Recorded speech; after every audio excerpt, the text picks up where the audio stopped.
Bonjour tout le monde, alors aujourd'hui on va parler une pierre, on va parler de la rhodonite. La rhodonite c'est cette pierre-ci, donc pierre à tendance rose, c'est-à-dire qu'elle est classée dans les pierres roses et dans les pierres donc reliées au chakra cœur.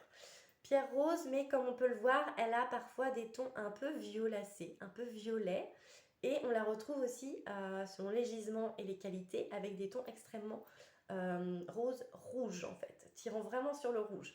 Donc ça c'est une spécificité de la rhodonite, d'avoir voilà, un peu ce panel, je trouve, très différent de couleurs. Mais en tout cas c'est une pierre qui se reconnaît parce que voilà, elle a cette tendance selon les gisements rose, violette, un peu rouge. Et surtout, elle a quand même un peu, beaucoup, selon les spécimens, de noir. Donc c'est une pierre à vraiment deux couleurs, rose et noir. Et on verra que ça a son importance d'ailleurs, autant pour ses propriétés que pour la différencier par exemple de la rhodochrosite, qui est une pierre qui est extrêmement proche et avec laquelle voilà, on confond souvent rhodonite en fait et rhodochrosite. Donc ce sont deux pierres différentes, avec des actions similaires quasiment, mais il y a une petite différence qui fait justement toute la différence. Donc revenons à nos moutons et parlons de la rhodonite. Alors la rhodonite, c'est une pierre donc, de chakra cœur, donc qui se porte ici sur le cœur. C'est une pierre qui a une étymologie logique, puisque rhodon, c'est rose en grec. Donc voilà, rhodonite, d'où voilà, l'association avec sa couleur rose, pas de souci. C'est une pierre qui est bourrée de silice et de manganèse. Donc on verra que ça a son importance aussi, ces oligo-éléments-là, pour les actions de la pierre. Elle se retrouve donc facilement, autant en boutique et a fortiori dans les gisements, cette pierre, puisqu'on en trouve au Canada, en Australie, aux États-Unis, on en trouve aussi en Afrique du Sud ou encore en Russie. Donc la rhodonite est une pierre courante finalement en lithothérapie.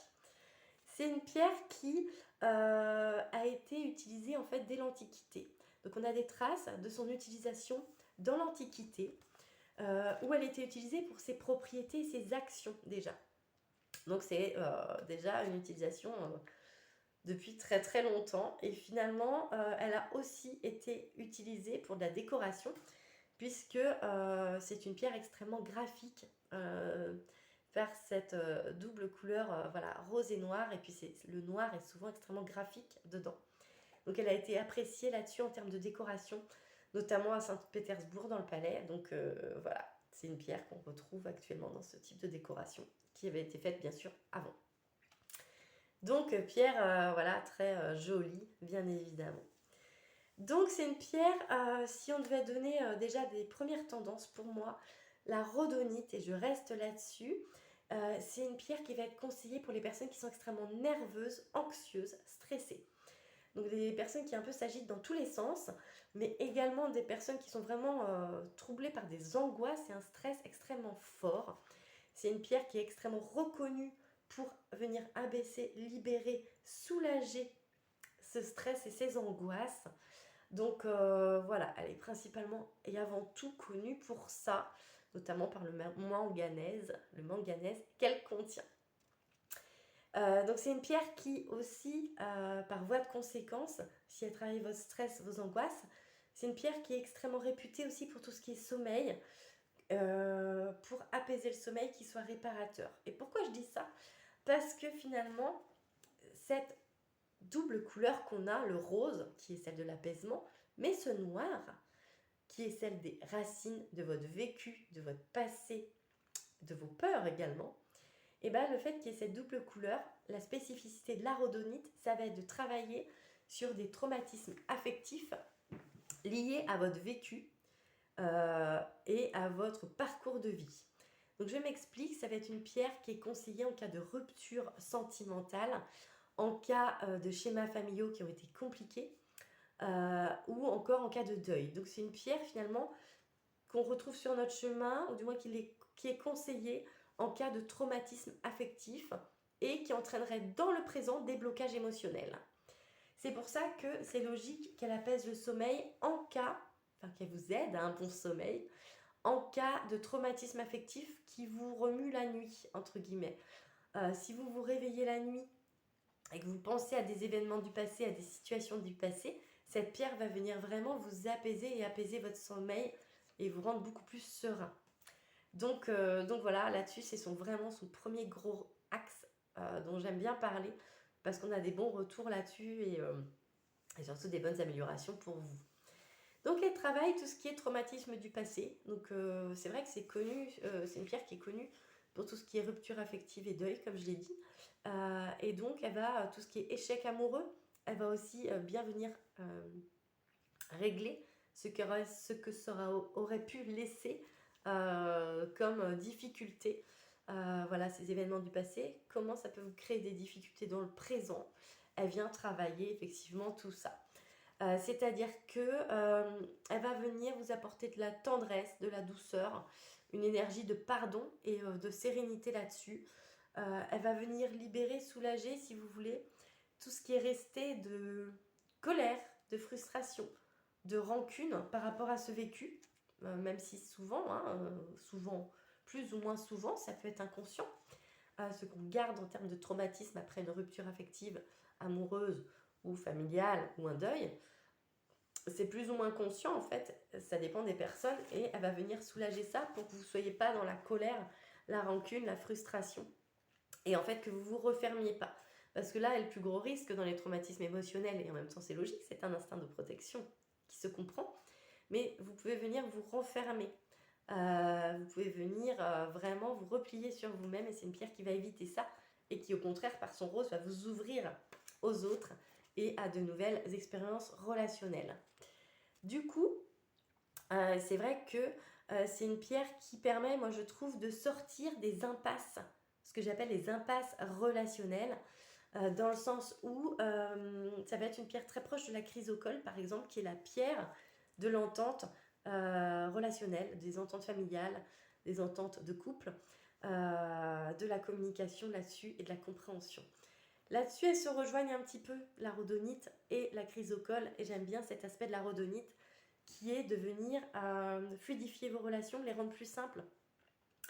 C'est-à-dire que si vous avez une communication, que vous soyez en couple ou pas en couple, mais si vous avez une communication difficile dans votre relationnel affectif et amoureux notamment, parce que c'est une pierre qui travaille beaucoup quand même le côté amoureux, il faut le dire, la rhodonite va venir fluidifier la communication. Si vous êtes toujours en échec relationnel dans vos liens affectifs, eh ben, elle va venir faciliter les choses. Si par exemple vous avez une personne particulière en tête et que vous savez que l'attachement, la complicité, la réciprocité des sentiments est là, mais que chacun son vécu, et ça fait que y a des blocages, on a une communication bloquée, ou on a une communication, ce que j'appelle en on-off, en dents de scie, un coup je réponds pas, ou je sais pas moi, quand vous vous voyez, un coup ça va, un coup ça va pas, un coup vous souriez, un coup vous faites la tête, ce qui peut être très fréquent quand on a eu un relationnel difficile dans la vie. On a une tendance à se replier, et ben, la pierre va venir fluidifier ça, rendre les choses beaucoup plus simples en fait, avec beaucoup plus de dialogue et de compréhension. Donc c'est important. Elle va venir en fait éviter que vous vous auto-sabotiez, ce qui est très fréquent et ce qui peut être compréhensible. Suite à une rupture par exemple, ça va venir vraiment éviter que vous vous auto-sabotiez aussi dans votre vie affective. Donc c'est une très belle pierre pour ça. C'est une pierre qui du coup va éviter aussi de tomber dans la jalousie, que ce soit vous, même si vous portez vous la pierre, ça peut aussi influencer le comportement éventuellement de votre partenaire, dans le sens où c'est une pierre qui évite la jalousie venant de soi, mais aussi venant des autres dans le relationnel affectif, j'entends. Donc voilà, elle va libérer un peu des jalousies et du manque de confiance, parce que souvent la jalousie est bien sûr un manque de confiance en soi avant tout, plus qu'en l'autre. Donc un manque de confiance en soi. Donc ça va venir aussi nettoyer ça, parce que c'est logique, si on s'auto-sabote, c'est aussi souvent par un manque de confiance en soi. Donc voilà, ça va venir nettoyer ça, rendre les choses plus fluides et surtout donc enlever toutes les coquilles du passé qui font que vous avez ces blocages émotionnels. Donc ça va venir vraiment débloquer l'émotionnel là-dessus et améliorer les situations. Donc c'est hyper intéressant comme pierre, moi je trouve. C'est une pierre qui vous apporte du coup une ouverture qui fait que vous allez éviter, ça va vous rendre moins, on va dire, méfiant, moins moins intransigeant, moins donc fermé, mais moins frileux ou du moins moins suspicieux dans vos relations aussi, par peur de souffrir à nouveau, ce qui est normal et logique. On peut avoir cette tendance du coup à se refermer et à avoir un masque hyper froid ou hyper distant, alors que c'est tout le contraire qu'on voudrait bien évidemment. Mais des fois, c'est le seul moyen de défense, de protection qu'on a trouvé en cas de blessure du passé, hein, qu'on a déjà vécu. Donc voilà, cette pierre, elle va venir libérer, travailler tout ça. Et c'est une pierre qui voilà, apporte du coup la joie et la sérénité, et puis une belle ouverture, quoi. C'est une pierre vraiment de pardon, de compassion au niveau du cœur, donc compassion, pardon déjà envers soi, au niveau des échecs qu'on a pu avoir. Et puis a fortiori envers les autres, bien évidemment. Du coup, cette pierre, elle est souvent, comme je disais au début de la vidéo, confondue avec la rhodochrosite. C'est des pierres qui voilà, sont très proches en termes de composition minérale aussi, minéralogique, donc c'est logique justement. Et donc, on a tendance à confondre la rhodochrosite et la rhodonite, sachant que visuellement, j'ai choisi des spécimens là, différents, volontairement, mais elles peuvent être beaucoup plus proches de ça dans les magasins que vous avez, dans les boutiques. C'est des spécimens qui peuvent être confondus par les vendeurs eux-mêmes et les particuliers, vous, parce que tout simplement, il y a beaucoup de confusion sur ces deux pierres vraiment très très proches.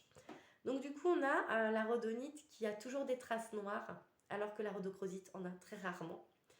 On a une rhodonite qui a des schémas un peu floutés, voilà, c'est pas une pierre avec ses bandes et ses lamelles qu'on aura sur la rhodochrosite. Donc la rhodochrosite a beaucoup plus de blanc, la rhodonite en a également très rarement. Donc voilà, la rhodonite est à dominance rose et noire, la rhodochrosite à dominance blanche et rose. Et puis en termes d'action, comme je vous disais, la rhodonite, elle va travailler sur tout ce qui remonte du passé. Voilà, sur un stress, une angoisse qui serait reliée à des événements déjà vécus. Alors que la rhodochrosite, elle va plus agir sur un stress passager, momentané, avec une cause vraiment très explicable. Je prends un exemple, elle va agir sur tout ce qui est, si vous passez voilà, votre permis de conduire, vos épreuves de bac, si vous avez un entretien d'embauche qui vous angoisse, c'est des choses très ponctuelles. Et la rhodochrosite va venir vraiment soulager ça sur le moment présent. Donc elle va vous accompagner sur des périodes voilà, beaucoup plus courtes et beaucoup plus reliées au moment présent. Donc voilà, rhodochrosite, rhodonite, même si elles ont des actions très proches, pour aller plus loin dans leurs propriétés et faire le boulot à fond, je préférais vous montrer ces petites différences un petit peu. Donc voilà, j'espère que cette vidéo vous aura éclairé sur la rhodonite. Voilà, si Stéphanie, vous passez par là, j'espère qu'elle vous aura voilà, personnellement aussi éclairé. Et puis pour les partages et les vidéos que vous faites également, j'espère qu'elle répondra à vos attentes. Donc voilà, je vous fais des gros bisous en tout cas à tous et toutes. Et je vous dis à très bientôt pour une nouvelle vidéo. Salut!